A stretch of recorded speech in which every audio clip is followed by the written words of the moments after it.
আমরা তো চলে আসলাম ফের একটা বাগান স্প্রে করবো স্প্রে করবো যাই মেশিনটা স্টার্ট করবো জল ভর্তি হয়ে গেলে মেশিনটা যে স্টার্ট করবো আমরা অনেক সময় অনেকজন মেশিন চালায় আর কি দুই একজন দেখি এই টেমগুলা ফাটাই দিয়া ইলা ফাটাই গেলে মানে মেশিনটা স্টার্ট দিবার আগে দেখতে হবে পাইপটা লাগায় যে লাইনটা ঠিকঠাকভাবে করে দিতে হবে। একটা লাইন বন্ধ থাকবে, একটা পাইপ যদি দেন তাহলে একটা লাইন বন্ধ আর একটা লাইন চালু করবে। এই লাইনটা সবসময় চালু করতে হবে, যে লাইনটা পাইপটা লাগাবেন, আর এই লাইনটা হামেশা বন্ধ থাকবে পাইপ না গেলে। কিন্তু যদি এটা বন্ধ থাকে আর মেশিন যদি স্টার্ট করে দেন, যদি 30 থেকে 40 সেকেন্ড মেশিনটা চলে কিন্তু এটা ফাটাই দিবে। এটা ফাটাবে না হয়তো মেশিনের ভিতরেই আর পিস্টন হয়তো কানেক্টিং রড এইসব জিনিস আর কি ভাঙবে, ফুটবে, যে কোনো কিছু একটা হবে। অবশ্যই এটা চালু করার সাথে সাথে এটা চালু করে রাখতে হবে। এটা চালু করে রাখলেই বাস চালু।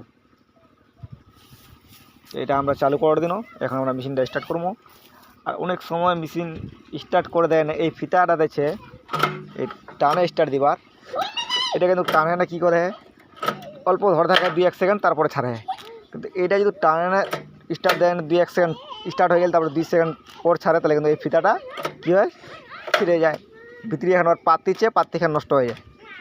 এইটা স্টার্ট হওয়ার সাথে সাথে ছাড়ে দিতে হবে, তাহলেই একদম। আর স্টার্ট দিবার আগে তো একটা সুইচে এই সুইচটা এত্তি করবো হবে, তারপরে স্টার্ট হওয়ার সাথে সাথে সুইচটা এত্তি করে দিতে হবে। অনেকজন মেশিন চালাতে সুইচটা এত্তি যখন থাকে তখন আর বুঝাই নিবা যে মেশিন কেন আপনার মেশিনটা এই সুইচটা অটোমেটিক লুজ হয়ে যায়। লুজ হওয়ার কারণে এটা যে কোনো সুইচটা এদিক দিয়ে না এখানে গেটিস দিতে হবে, তাহলে আর মেশিনটা চট করে বন্ধ হবে না। এত্তি করে দিন। এখন মেশিনটা চালু হবে।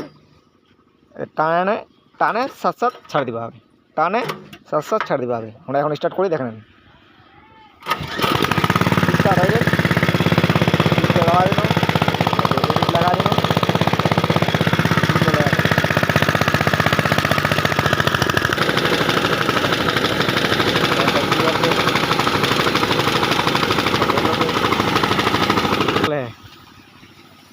এবার নিজের বাগান নিজে স্প্রে করে